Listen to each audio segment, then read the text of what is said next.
Trust in the Lord with all thine heart, and lean not on your own understanding.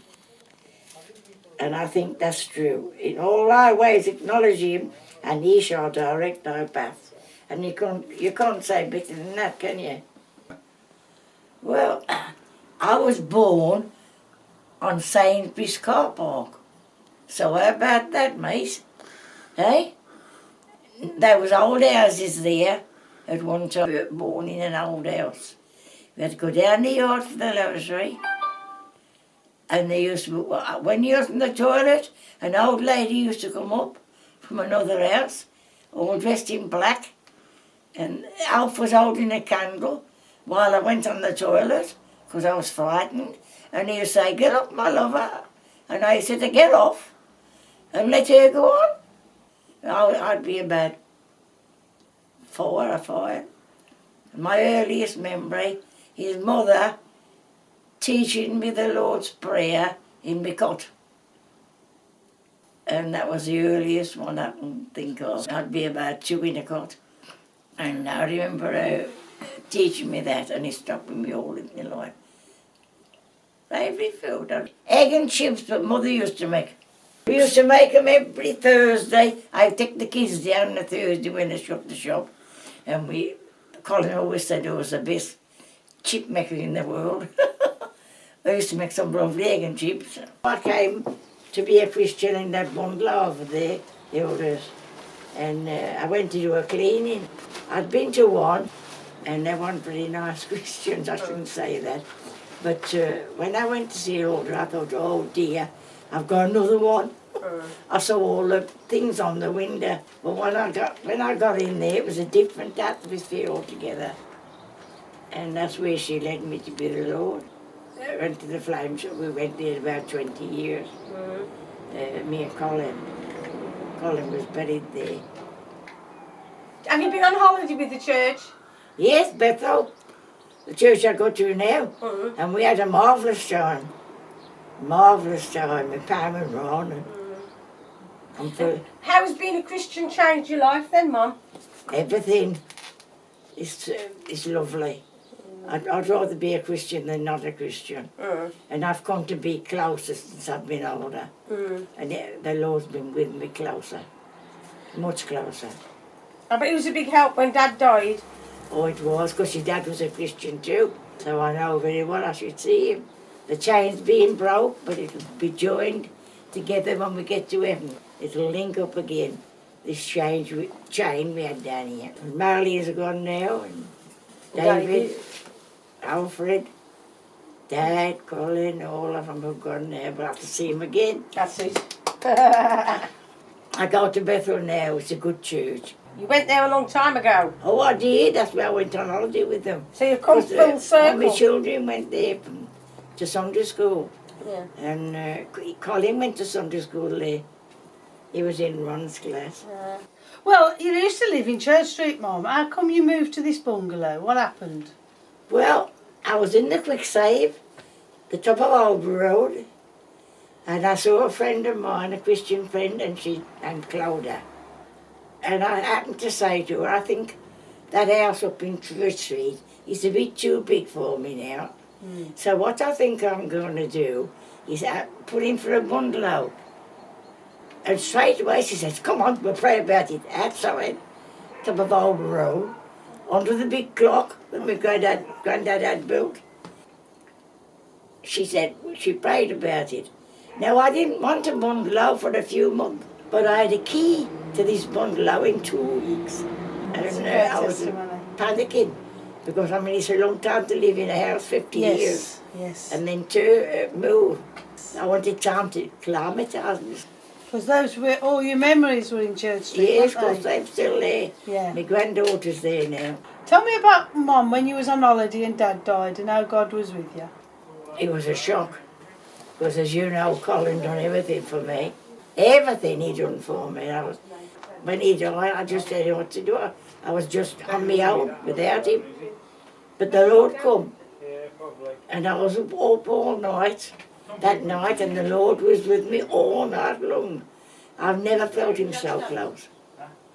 In Valencia, Spain. So did the doctor speak English? No. So you was in a bit of a All I pickle. heard was cardiac arrest. That's all I heard. That's all I heard. And then I thought, I said, he's not dead. I was having my dinner. And they all come in, all the doctors. And what happened, I was on I phoned up and David Willits come on the phone. He left the meeting and everything and went out and phoned me up. He was very good, David Willits and Marie, that was very good too. He was with me all night long. Yes. That's All right. night. I didn't think I was going to marry. I thought just die. I'll just die. I don't know what's the matter. I can't live this life. I didn't think I'd be able to. But Dave Willis phoned me up and then I got made a couple of friends that was in Benidorm with me. And Came Marilyn over to came you. down and stopped a week till they brought Colin back because I didn't want to go back without. So, Anyway, that's how I come to be in this bungalow. This is a letter that Davinia wrote when she was a missionary in Brazil. And it's a long letter. Anyway, her daughter's going to read it, part of it. Dear Nan, I love it when you phone, although it makes me miss you even more. We are praying for you in this battle you are going through at night. Remember, Jesus promised he would never leave or forsake us. We must believe in his promises. God defeated this world and nothing happens without his permission. You must fight to go to church because the enemy loves it when you don't make the effort. Do you remember that song we used to sing at Sunday school? Get thee behind me, Satan, get thee away. I don't want anything to do with you today. I'm going to be a Christian soldier and learn how to pray. Sometimes I sing this when I feel a little bit discouraged or down. We are all weak and that is why we need Jesus as our strength. Yeah. That was lovely. I was so pleased to hear her. So pleased when she wrote it. I used to look forward to her letters. When I first lost Colin, I went on the internet, made a lot of friends. And this is this friend I made. We just wrote to one another. And then while we was writing, she developed cancer. Well, I'd lost David with cancer then, so I think I was able to comfort her. And we wrote quite a few times. And when she couldn't go on the computer, she wrote to me, and we phoned. And she always called me a guardian angel. Oh. So I must have said something to help her. But I should like to have met her. But as soon as she died, she must have given orders to her husband, who I'd never met or didn't know, to phone me and tell me she died. Oh. And I thought that was nice. What was her name? Megan. Oh, Megan. Yes. That's the last letter. With something. Yeah, Gwen's here. Here's Gwen. I don't know who it is. Yeah, just up. Hello?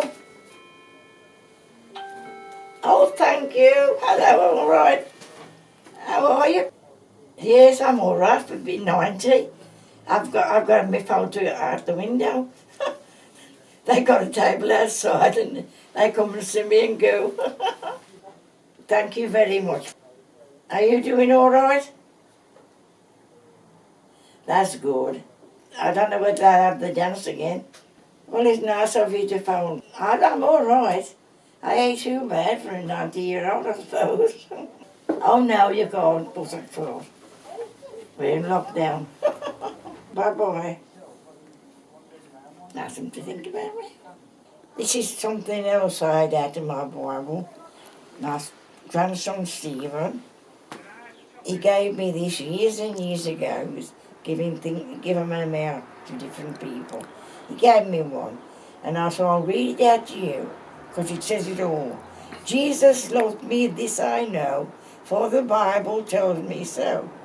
For God so loved the world that he gave his only Son, that whosoever believes in him shall not perish, but have eternal life. Keep our lives free from the love of money, ambition, content with what you have, because God has says, never will I leave you, never will I forsake you. So we say in confidence, the Lord is my helper, I will not be afraid. What can man do to me? Hebrews 13, 5-6. Thank you. Who are the people, apart from your family, who are the other people that you're going to look forward to saying hello to again? Mr. Darby, Pam Goodwin, who's just gone. I'm Marilyn's one. I feel I miss her a lot. Marilyn, she was the eldest, and I love all my children, love them all to bits.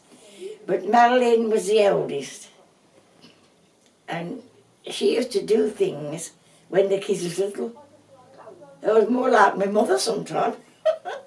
It was. It was more like my mother sometimes. She used to, you know, she was a good girl, and she'd be happy to be with David, because they were close, very close, twins. But as I say, I'm grateful to all my children. They've all been good to me. Yeah, since I've been on my own and been like this, they have been good to me. Right. What about Ernie and Mary? Ernie and Mary. Tell me what was good about Ernie and Mary's and why they were special. We used to go down and mine there like a little farm, and we used to mine while they went on holiday.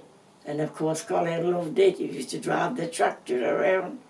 Didn't he like it? And Mary and he was very close. I loved them. And I did love them both. And I've got a book that Ernie wrote. The best is yet to be. And it's lovely. I did want all the children one.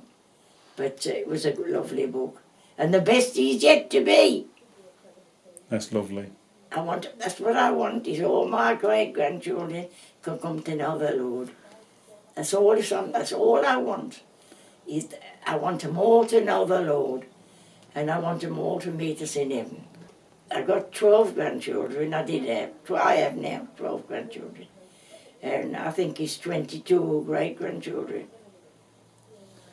Well, the youngest is William. Do you think you might see a great-great-grandchild? Oh, I don't know. If I live to be 100 years. Okay. I'm like my granny. What she says, well, I said, Granny, you're going to live to be 100. And she said, I don't want to live to be 100. I want to live as long as I can look after myself. And she did. She got cancer. She was only bed a week. Oh, right. Until the twins were 3-month-old, I never washed a napkin. She washed them for me. Wow. And then she died.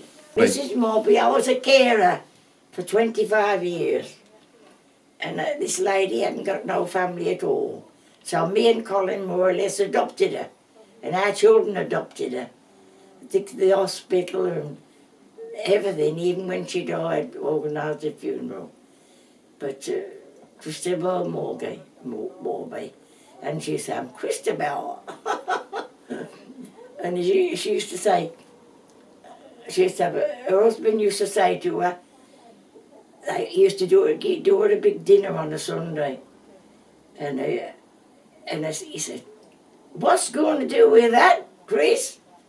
I'll show you. And they went it. Great big dinner. And her husband couldn't believe he was going to eat it all. It's funny how things stick in your mind. To Mum, to reach such an age is a magnificent feat. To celebrate with you is such a big treat. You've done so many things in the space of your life, but the best thing you were is a mother and wife. You raised your 4 children, it must have been hard, and I want to say thank you some way in this card. We've been through some good times and some that were bad, but we all managed through them with you and our dad. We had not much money, but one thing's for sure, in all of our lives, we have never felt poor. We all went to Butlins and had so much fun, wearing the jumpers that you and Dad done. £half-crown in our pockets to spend for the day. We thought we were in heaven, what more can I say? So now that you're 90 and having a rest, always remember you and Dad were the best. Thank you.